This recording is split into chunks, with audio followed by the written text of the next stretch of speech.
गुरुर्ब्रह्मा गुरुर्विष्णुर् गुरुर्ब्रह्मा गुरुर्विष्णुर् गुरुर्देवो महेश्वरः गुरुर्देवो महेश्वरः गुरुसाक्षात् परब्रह्म गुरुर्साक्षात् परब्रह्म तस्मै श्री गुरवे नमः तस्मै श्री गुरवे नमः।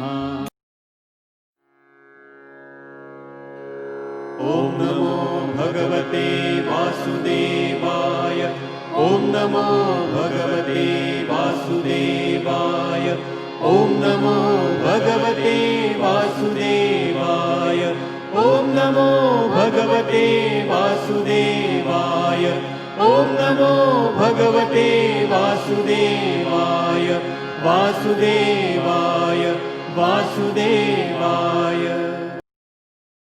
प्रेम से बोलो श्री कृष्ण भगवान की जय, भोलेनाथ भंडारी की जय। एक बार बोल दो ना राधे राधे। मित्रों, आप सभी भक्तों को हमारा प्रणाम। श्री हरि सचित्र श्री भागवत सुधा सागर सुख सागर भगवान वेद व्यास कृत श्रीमद् भागवत 12 स्कंधों की सरल हिंदी व्याख्या श्लोक सहित प्रस्तुत हो रही है। पिछले धारावाहिक में बहुत अच्छा प्रसंग चल रहा था कि जब युद्ध चल रहा था और सारे कौरव सेना मारी गई और कौरव सेना के अंदर 2-3 जो गिने चुने बचे थे वो ना के बराबर थे। तो ये कथा चल रही थी और मित्रों, उत्तरा की बात पिछले एपिसोड में भी चली कि जब अश्वत्थामा जो है वो ब्रह्म अस्त्र उसने अपनी जान को बचाने के लिए उठाया, तो उत्तरा जो थी, उत्तरा वीर अभिमन्यु की वधू थी, उनकी धर्मपत्नी थी। तो उनके पेट में बालक था, तो वो समझ गई कि ब्रह्मास्त्र अगर उसने छोड़ दिया तो सारे सब कुछ नष्ट हो जाएगा, मेरा बालक भी मर जाएगा, मैं भी मर जाऊंगी। तो भगवान से अरदास लगाने के लिए त्राई त्राई करते हुए आई, तब भगवान ने उसको रहम करके और जो है उस ब्रह्मास्त्र को भीम से तो युद्ध करने में बड़ा भगवान नहीं चाहते थे कि 5 पांडवों में से किसी को क्षति हो, और भीम जो थे वो पीछे भागे थे साधेव को लेके। लेकिन जब उत्तरा ने अरदास लगाई तो भगवान ने अपने अंतर ध्यान होके उसको रोकने की विद्या जो है वो वीर अर्जुन उनको बतलाया, उनको कहा कि आप ब्रह्म अस्त्र को जो है आमंत्रित करो और छोड़ो। तो वो दोनों टकरा गए और विनाश टल गया और भगवान का उसमें संपूर्ण, क्योंकि दोनों में जो चक्र था भगवान का, वही चक्र जो है सुदर्शन चक्र जो था उसने वापसी की, क्योंकि दोनों में सुदर्शन चक्र की गति आ जाती है ब्रह्मास्त्र में और वो सब विनाश करती है, अग्नि की बारिश होती है, इसलिए वो प्रसंग चल रहा था। अब आगे का प्रसंग हम आपको बतलाते हैं, ध्यान से सुनिएगा, आनंद लीजिएगा। तो 9वां अध्याय अब आपके सामने प्रस्तुत कर रहे हैं। युधिष्ठिर जी का भीम जी के पास जाना और भगवान श्री कृष्ण की स्तुति करते हुए भीष्म जी का परित्याग करना। सूत जी कहते, इस प्रकार राजा युधिष्ठिर प्रजाद्रोह से भयभीत हो गए, फिर सब धर्मों का ज्ञान प्राप्त करने की इच्छा से उन्होंने कुरुक्षेत्र की यात्रा की, जहां भीष्म पितामह सर पर पड़े हुए थे, यानी कि सैया पर पड़े हुए थे, और शौकिन आदि ऋषियों उस समय उन सब भाइयों ने स्वर्ण जटित रथों पर जिनमें अच्छे अच्छे घोड़े जुते हुए थे। सोने का रथ था और सारे भाई उस पर सवार होकर जीत की अपेक्षा लिए हुए, और अच्छे अच्छे घोड़े उसमें जुते हुए थे वाइट रंग के। सवार होकर अपने भाई युधिष्ठिर का अनुगमन किया। उनके साथ व्यास, धौम्य आदि ब्राह्मण भी थे। शौकीन जी अर्जुन के साथ भगवान श्री कृष्ण भी रथ पर चढ़कर चले। उन सब भाइयों के साथ महाराजा युधिष्ठिर की ऐसी शोभा हुई मानो यक्षों से घिरे हुए स्वयं कुबेर ही जा रहे हों। अपने अनुचरों और भगवान श्री कृष्ण के साथ वहां जाकर पांडवों ने देखा कि भीष्म पितामह स्वर्ग से गिरे हुए देवताओं के समान पृथ्वी पर पड़े हुए हैं। उन लोगों ने उन्हें प्रणाम किया और शौकीन जी उसी समय भरतवंशियों के गौरव रूप भीष्म पितामह को देखने के लिए सभी ब्रह्म ऋषि, देव ऋषि और राज ऋषि वहां आए। पर्वत, नारद, धौम्य, भगवान व्यास, बृहद, भरद्वाज शिष्यों के साथ परशुराम जी, वशिष्ठ, इंद्र, प्रमद, चित्र, गित्र और गृहस्थ, मद, आसित, कछिवान, गौतम, अत्रि, विश्वामित्र, सुदर्शन तथा और भी सुखदेव आदि शुद्ध हृदय महात्मा गण एवं शिष्यों के सहित कश्यप, अंडिरा के पुत्र बृहस्पति आदि मुनिगण भी वहां पधारे। श्री भीष्म पितामह धर्म को और देश काल के विभाग को कहाँ किस समय क्या करना चाहिए इस बात को जानते थे। उन्होंने उन बड़भागी ऋषियों को सम्मिलित हुआ देखकर उनका यथा योग्य सत्कार किया। वे भगवान श्री कृष्ण का प्रभाव भी जानते थे, अतः उन्होंने अपनी लीला से मनुष्य का वेश धारण करके वहां बैठे हुए तथा जगदीश्वर के रूप में हृदय में विराजमान भगवान श्री कृष्ण की बाहर तथा भीतर दोनों जगह पूजा की। पांडव बड़े विनय और प्रेम के साथ भीष्म पितामह के पास बैठ गए। उन्हें और देखकर भीष्म पितामह की आंखें प्रेम के आंसुओं से भर गई। उन्होंने उनसे कहा, धर्मपुत्रों, हाय हाय, वह बड़े कष्ट और अन्याय की बात है, क्योंकि तुम लोगों को ब्राह्मण धर्म और भगवान के आश्रित रहने पर भी इतने कष्ट के साथ जीना पड़ा जिसके तुम कदापि योग्य नहीं थे। अतिरिक्त पांडव की मृत्यु के समय तुम्हारी अवस्था बहुत छोटी थी। जो पांडव पुत्र थे, जो जिनके तो उनके पिता की व्याख्या हो रही है कि अतिरिक्त पांडु की मृत्यु के समय तुम्हारी अवस्था बहुत छोटी थी।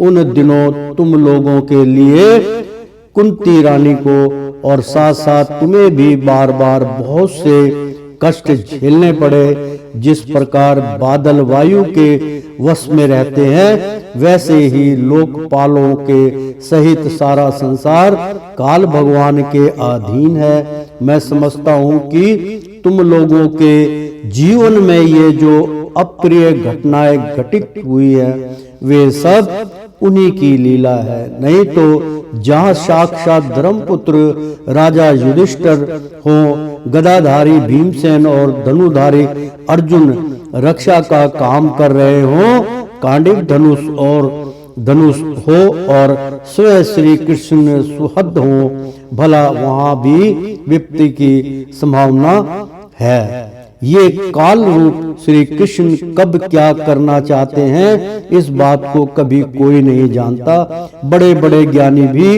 इसे जानने की इच्छा करके मोहित हो जाते हैं। युधिष्ठिर, संसार की ये सब घटनाएं ईश्वर इच्छा के अधीन है। उसी का अनुसरण करके तुम इस अनाथ प्रजा का पालन करो, क्योंकि अब तुम ही इसके स्वामी और इसे पालन करने में समर्थ हो। ये श्री कृष्ण साक्षात भगवान है। ये सबके आदि कारण और परम पुरुष नारायण है। अपनी माया से लोगों को मोहित करते हुए ये यदुवंशियों में छिपकर लीला कर रहे हैं। इनका प्रभाव अत्यंत गुण एवं रहस्यमय है। युधिष्ठिर उसे भगवान सखंड देव ऋषि नारद और स्वयं भगवान कपिल ही जानते हैं, जिन्हें तुम अपना ममेरा भाई, प्रिय मित्र और सबसे बड़ा हेतु मानते हो तथा जिन्हें तुमने प्रेमवश अपना मंत्री, दूत और सारथिक तक बनाने में संकोच नहीं किया है। वे स्वयं परमात्मा है। इस स्वर परमात्मा समदर्शी, अद्वितीय, अखंड रहित और निष्पाप परमात्मा में उन ऊंचे नीचे कार्यों के कारण कभी किसी प्रकार की विषमता नहीं होती। युधिष्ठिर इस प्रकार स्वतंत्र सम होने पर भी देखो तो सही वे अपने अनन्य प्रेमी भक्तों पर कितनी कृपा करते हैं। यही कारण है कि ऐसे समय में जबकि मैं अपने प्राणों का त्याग करने जा रहा हूँ, इन भगवान श्री कृष्ण ने मुझे साक्षात दर्शन दिया है। भगवान नारायण, भगवानवत नारायण योगी पुरुष शक्ति भाव से उनमें अपना मन लगाकर और वाणी से इनके नाम का कीर्तन करते हुए शरीर का त्याग करते हैं और कामनाओं से तथा कर्म के बंधन से छूट जाते हैं। वे भी देव भगवान अपने प्रसन्न हास्य और रक्त कमल के समान अरुण नेत्रों से उल्लासित मुख वाले चतुर्भुजी रूप से जिसका और लोगों को केवल ध्यान में दर्शन होता है, तब तक यहाँ स्थित रहकर प्रतीक्षा करें जब तक मैं इस शरीर का त्याग ना कर दूं। सूत जी कहते हैं, युधिष्ठिर ने उनकी यह बात सुनकर सरसैया पर सोए हुए भीष्म पितामह से बहुत से ऋषियों के सामने ही नाना प्रकार के धर्मों के संबंधों में अनेकों रहस्य पूछे। तब तत्ववेता भीष्म पितामह ने वर्ण और आश्रम के अनुसार पुरुष के स्वाभाविक धर्म और वैराग्य तथा राग के कारण विभिन्न रूप से बतलाए हुए निवृत्ति और प्रवृत्ति रूप द्विविध धर्म, दान धर्म, राज धर्म, मोक्ष धर्म, स्त्री धर्म और भगवद धर्म, इस सब का अलग अलग संक्षेप और विस्तार से वर्णन किया।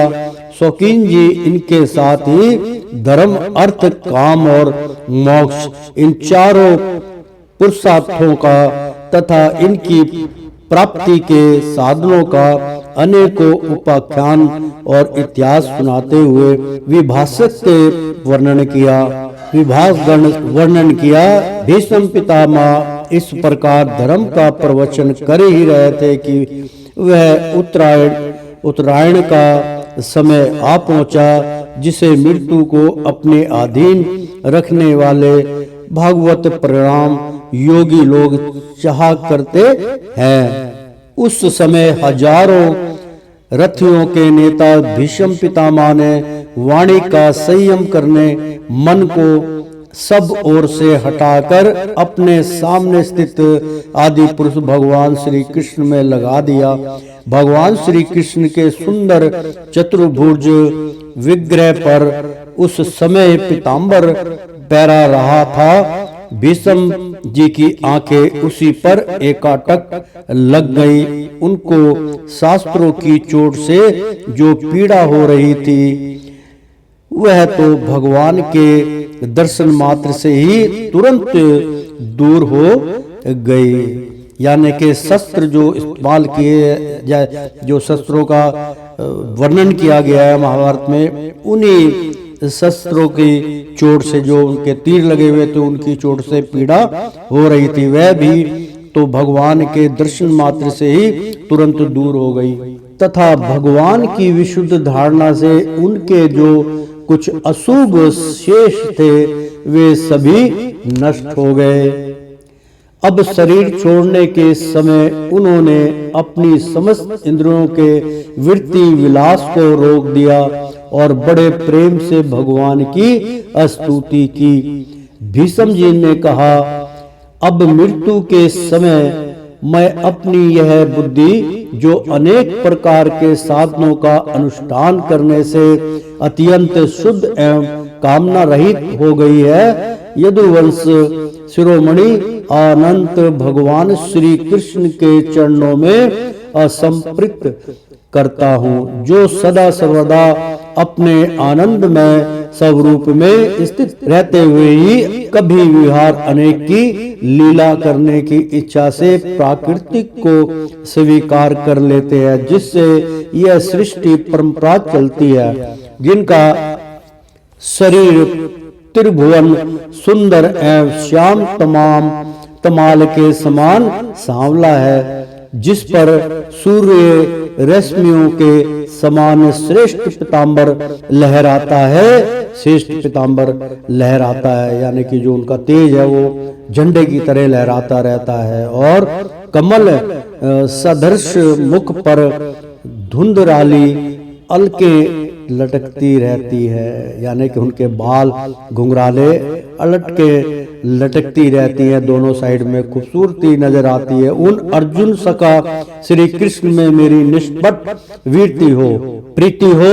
मुझे युद्ध के समय की उनकी वह विलक्षण छवि याद आती है। उनके मुख पर लहराते हुए घुंघराले बाल घोड़ों की टाप की धूल से मटमैले हो गए थे और पसीने की छोटी छोटी बूंदें सौभाग्यमान हो रही थी। मैं अपने तीखे बाणों से उनकी त्वचा को बींध रहा था। उन सुंदर कवच मंडित भगवान श्री कृष्ण के प्रति मेरा शरीर, अंतकरण और आत्मा हो जाए।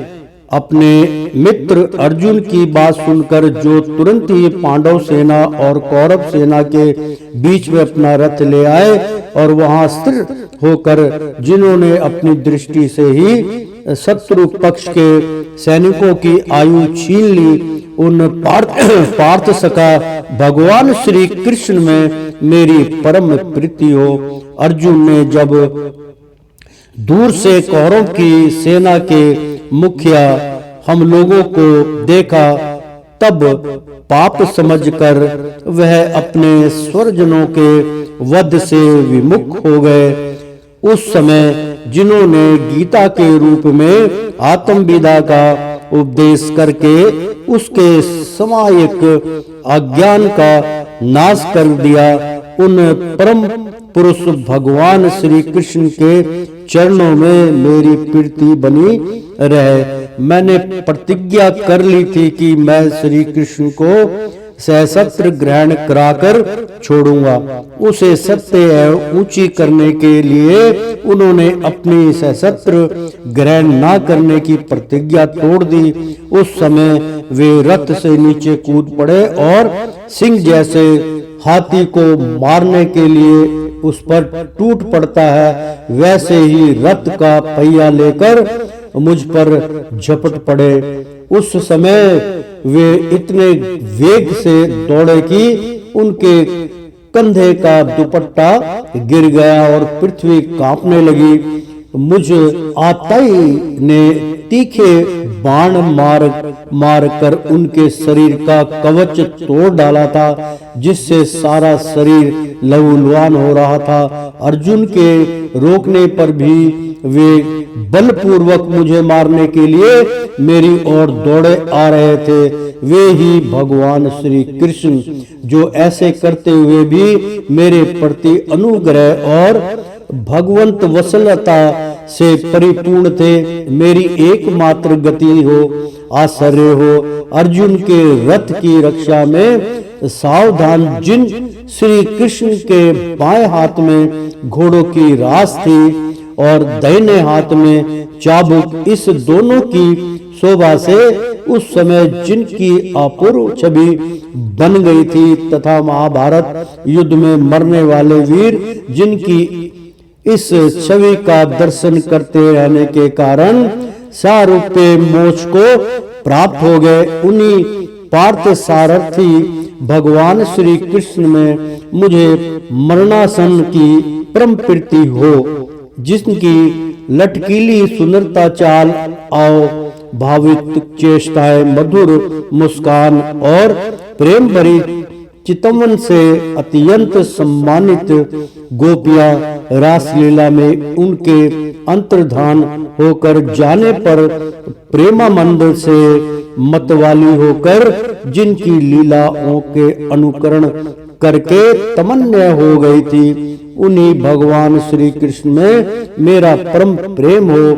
जिस समय युधिष्ठिर का राजसूय यज्ञ हो रहा था, मुनियों और बड़े बड़े राजाओं से भरी हुई सभा में सबसे पहले सबकी ओर से इन्हीं सबके दर्शनीय भगवान श्री कृष्ण की मेरी आंखों के सामने पूजा हुई थी। वे ही सबके आत्मा प्रभु आज इस मृत्यु के समय मेरे सामने खड़े हैं। जैसे एक ही सूर्य अनेक आंखों से अनेक रूपों में दिखते हैं, वैसे ही अनजन्मा भगवान श्री कृष्ण अपने ही द्वारा रचित अनेक शरीरधारियों के हृदय में अनेक रूप से जान पड़ते हैं।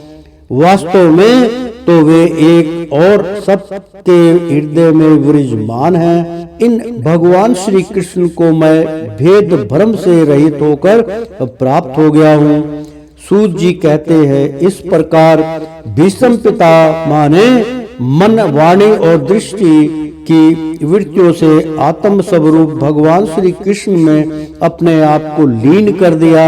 उनके प्राण वही विलीन हो गए और वे शांत हो गए। प्रेम से बोलो श्री कृष्ण भगवान की जय। उन्हें अनंत ब्रह्मा में लीन जानकर सब लोग वैसे ही चुप हो गए, जैसे दिन के बीत जाने पर पक्षियों का कलहराव शांत हो जाता है, उनकी चहचहाट बंद हो जाती है। उस समय देवता और मनुष्य नगारे बजाने लगे। साधु स्वभाव के राजा उनकी प्रशंसा करने लगे और आकाश से पुष्पों की वर्षा होने लगी।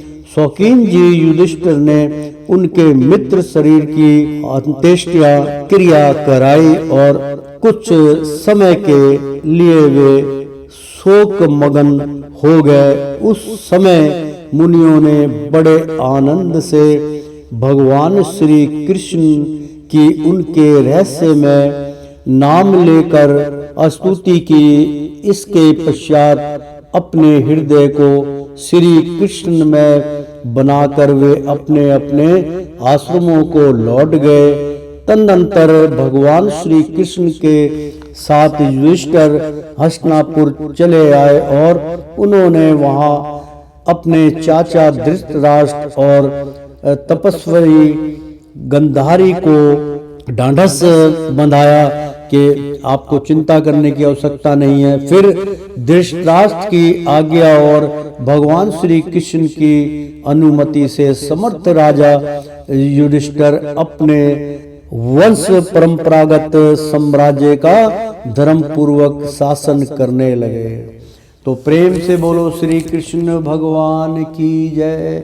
मित्रों, ये युद्ध के बाद का प्रसंग था। इसमें भगवान ने की लीलाओं का भीष्म पितामह वर्णन कर रहे थे। मित्रों, भक्तों, जरा अपने हृदय से, अपने मन से, तन से सोचिए कि जो सब कुछ जानते थे गंगा पुत्र भीष्म पितामह ने, बहुत वो जानते थे और उन्होंने वो ऐसे दिव्य रूप देखे जो आम उपस्थित वहां पे जो रक्षाकर्मी थे, जो युद्ध में शामिल थे, वो भी नहीं देख पाए।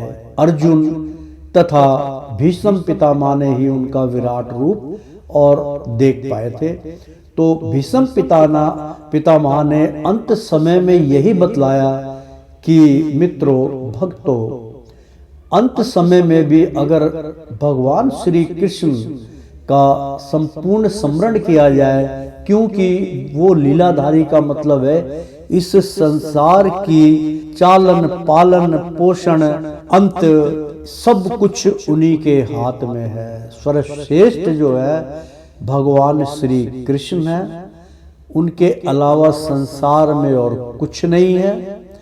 ये उन्होंने अपने मरते समय कहा कि अगर भगवान के मुझे दर्शनार्थ नहीं हुए तो स्वयं भगवान को आना पड़ा, चाहे उनका जो माध्यम था वो पांचों पांडव थे, बाकी देवतागण भी वहाँ आए, राजा महाराजा भी उनको अंतिम श्रद्धांजलि देने के लिए वहाँ पहुँचे। तो वो इतने, क्योंकि इच्छा मृत्यु का उनको वरदान था, वो बिना इच्छा मृत्यु के नहीं मर सकते थे, इसलिए वो सैया पे जब तक युद्ध चल रहा था 18 दिन तक तो उसी सैया पे लेटे रहे और मृत्यु को प्राप्त नहीं हुए। और मृत्यु को प्राप्त नहीं हुए, भगवान की लालसा थी, भगवान श्री कृष्ण का वो दिनों दिन में सुमरण कर रहे थे, उनको किसी की तरफदारी नहीं थी, केवल वो सत्य की ओर अपना अग्रसर कर रहे थे कि सत्य की हमेशा जीत हो। और सामने वाले जिनकी पार्टी में वो थे, कौरव सेना में, वो जानते थे कि ये मूर्ख हैं, ये नहीं जानते कि ये भगवान श्री कृष्ण की लीला है और ये भगवान श्री कृष्ण का पड़ला भारी है, उनसे जीतना असंभव है, नहीं जीत सकते। फिर भी मूर्ख प्राणी जो है वो इनके चेतनाओं में लगे रहते हैं, वो अहम और अहंकार के कारण भगवान का सुमरण नहीं कर पाते, भगवान से मिल नहीं पाते, भगवान की स्तुति नहीं कर पाते। आज घोर कलयुग में यही सब कुछ हो रहा है और इसमें यही जो है उपदेश दिया गया है। तो प्रेम से बोलिए श्री कृष्ण भगवान की जय। और श्रीमन नारायण नारायण हरि हरि, तेरी लीला सबसे न्यारी न्यारी, बोलो हरि हरि। श्रीमन नारायण नारायण हरि हरि। प्यारे भक्तों, आनंद ही आनंद है, ये परम ज्ञान की प्राप्ति आप सबको होनी चाहिए। आप इससे चूकिए मत, इसका भागवत का आनंद लीजिए। भगवान श्री कृष्ण विष्णु नारायण आपके द्वार में पधार चुके हैं, आप उनका तिरस्कार मत कीजिए, उनका आदर भाव से स्मरण कीजिए। इस धारावाहिक को ध्यान से सुनिए, समझिए, बार बार सुनिए, आपके संपूर्ण ज्ञान की आपको प्राप्ति होगी। भगवान आपसे प्रसन्न होंगे, आपकी मनोरथ जो भी आपका वो संपूर्ण होगा। इसलिए एक बार बोल दो ना, राधे राधे।